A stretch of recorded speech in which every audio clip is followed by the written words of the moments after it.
mangyayari sa buhay mo. Okay, in the future. So, halimbawa, nag-decide ka na magpapatuloy ka sa work mo.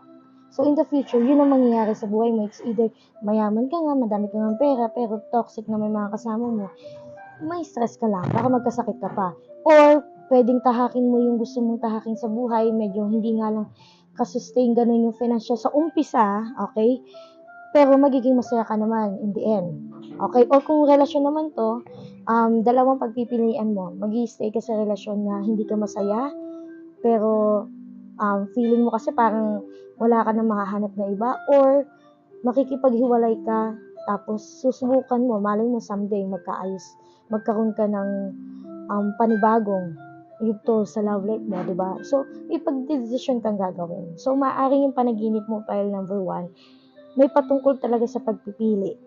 Okay, maaaring kung love life to, maaaring sa panaginip mo, may